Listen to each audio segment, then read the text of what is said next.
Something snapped inside the Indiana Fever, and everyone saw it happen live. This wasn't some leaked rumor or backstage whisper. It went down right there on the court, caught by cameras beamed out to the whole country. A superstar turned her back on her own head coach, right in the middle of the game in front of millions watching at home. Caitlin Clark is turning her back on Stephanie White. She's over it. Can we end this thing at the end of the season? Shout out to Kelsey. You played a good game. We're going to get into that. I want this thing broken up by the end of the season. You can't afford both. Pick one and let's move on. At this point, I'd rather y'all keep Kelsey, Stephanie, and AB together in Indiana, and let's let Caitlin go elsewhere. Can we go elsewhere, please? I just want to get the hell away from here. I want to get away from these weirdos. I want to get away from this sabotaging organization. I want to get away from everything. Take a look at this. She's been scuffling. Stephanie White is constantly in this girl's ear, constantly nagging her, just like a gnat. Yeah. Look, Caitlin Clark turning her back to her like she don't want to hear this. No. She'd had enough. Not annoyed at one bad play, not upset after a rough stretch. She flat out walked away, turned her back mid-con conversation, right in front of the bench, the crowd, and every camera locked on the sideline. And that moment didn't come out of nowhere. It came at the end of a game where the whole offense ran through someone else. Clark barely got a screen the entire night. No rhythm, no flow. And after the loss, what the coaching staff chose to focus on told you everything. The game itself wasn't even the real story. Game plan was about Kelsey Mitchell and her getting her streak. It was very clear, very obvious. And look, I'm not going to come at Kelsey Mitchell and she played a hell of a game. But this thing was 100% about Kelsey Mitchell, and I think it had everything to do with them seeing Caitlin Clark climbing that MVP ladder, and they said, hell no, we are sabotaging this, and that is exactly what happened. The Indiana Fever lose to a team in the Dallas Wings that lost 8 out of their last 11 games. You could thank Stephanie White, who wanted to make it all about Kelsey Mitchell. Welcome to Keep the Vision. Make sure you like, comment, subscribe, share the channel, hit the bell notification, hype the video.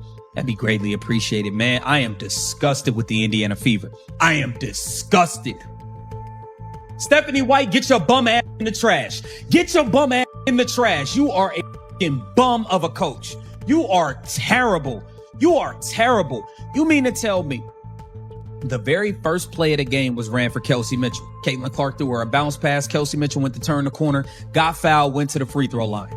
From that point on, every single play in the first half was for Kelsey Mitchell.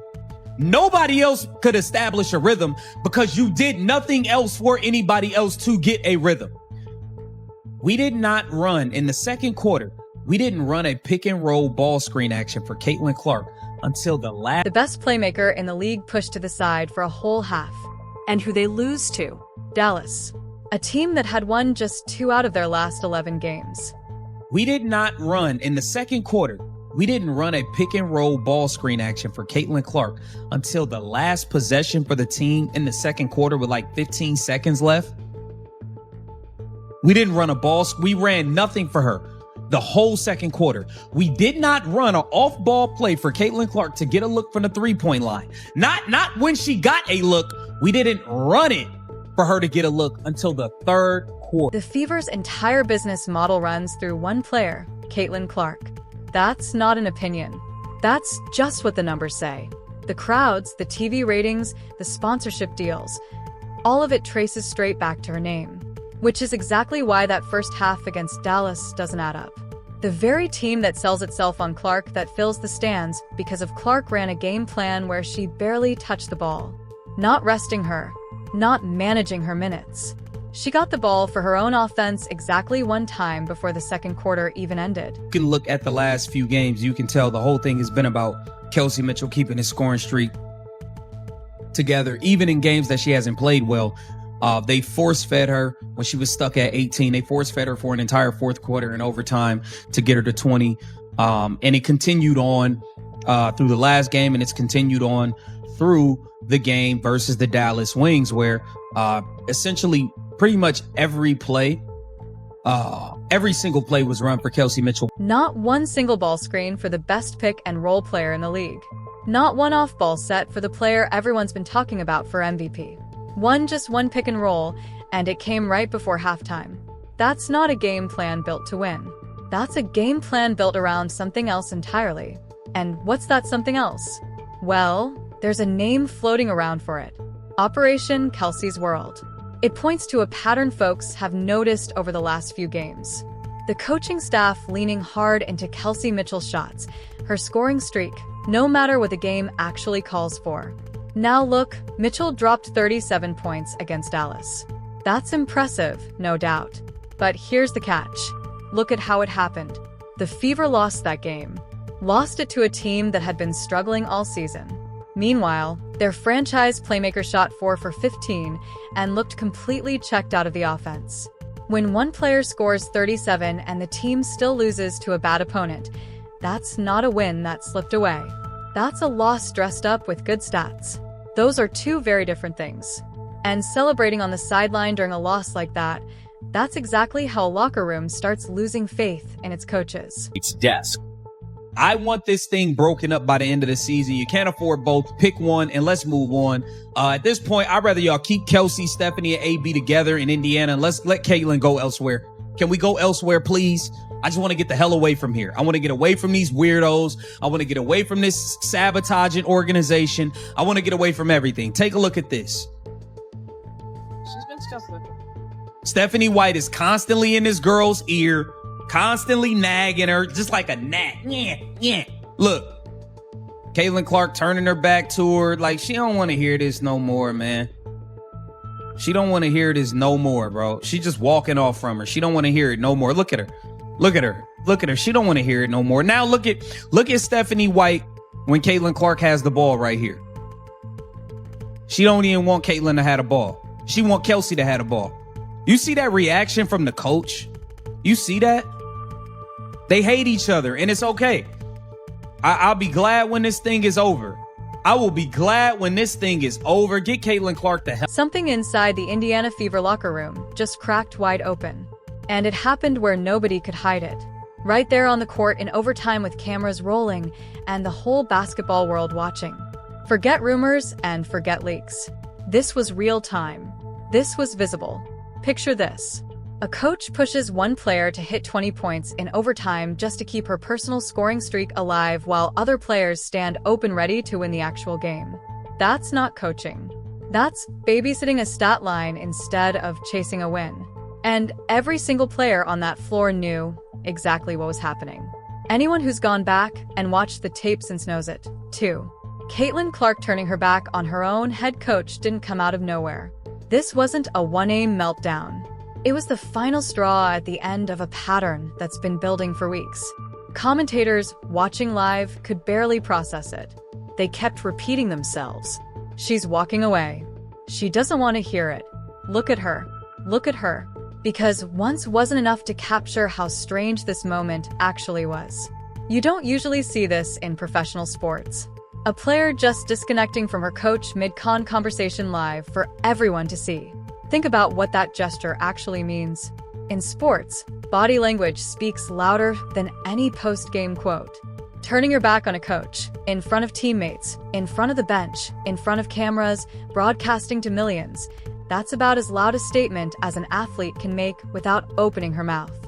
It says, I'm done listening. Whatever authority this relationship is supposed to carry, it's not reaching me anymore. And that message doesn't just land on the coach. It lands on every teammate on that bench. It lands on the assistants. It lands on every fan watching from home. This also wasn't the first crack in the armor. All season, people have noticed it.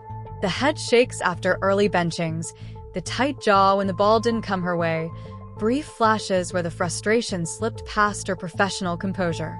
Athletes are trained for years to keep their emotions locked down on camera. So, when that training starts failing, when the mask keeps slipping anyway, that tells you the pressure underneath has been building for a long time. The back turn wasn't the start of something. It was the moment the dam finally gave out. For head coach Stephanie White, this isn't just an embarrassing highlight clip. It's a genuine crisis. When your franchise player turns her back on you during a live broadcast, you don't just lose a moment of dignity. You lose something much harder to rebuild trust. You can order plays. You can enforce rules through authority alone, but you cannot force a player to actually want your coaching. That has to be earned. And right now, Clark's silence in her back is telling the world she doesn't believe that trust exists anymore. This isn't only about two people, though.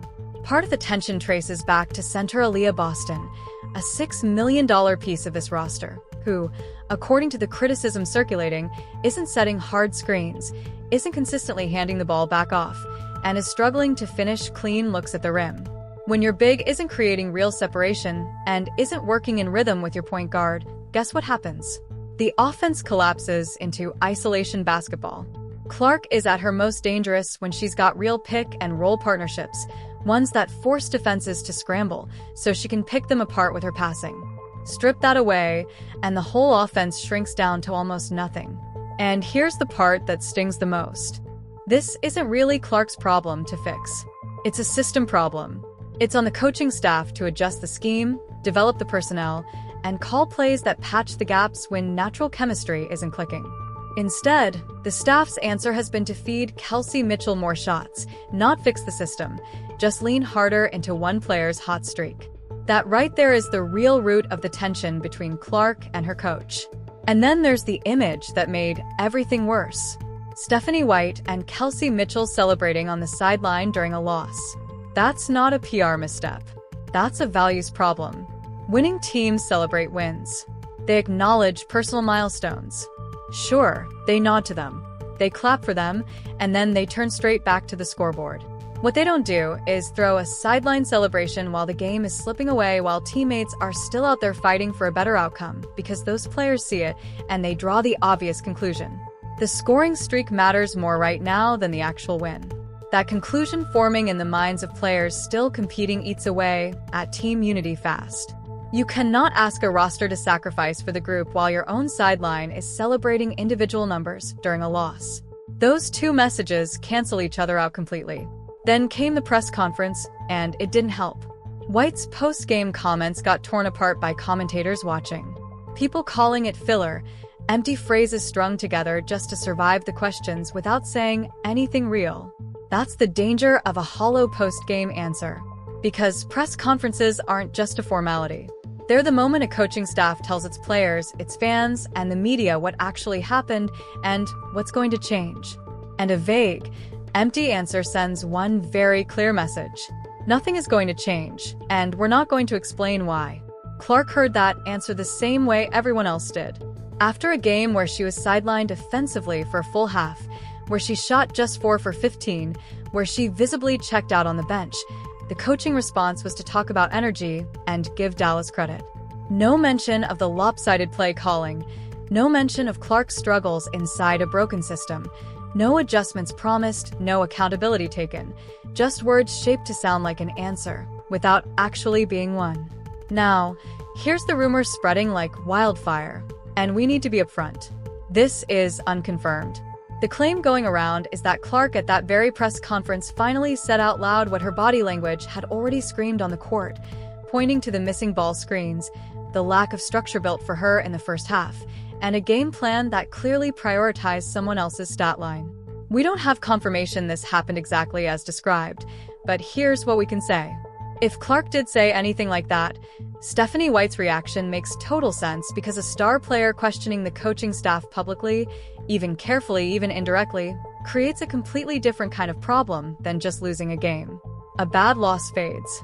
A franchise player raising concerns about coaching decisions that follows you. It shows up in every press conference after it forces the front office to pick a side whether they want to or not.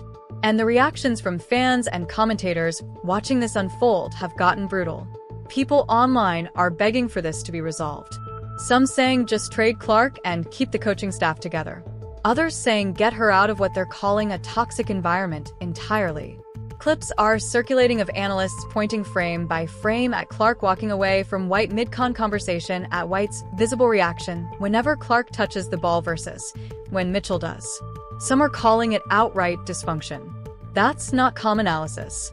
That's frustration boiling over into a hard conclusion. This partnership might be unfixable.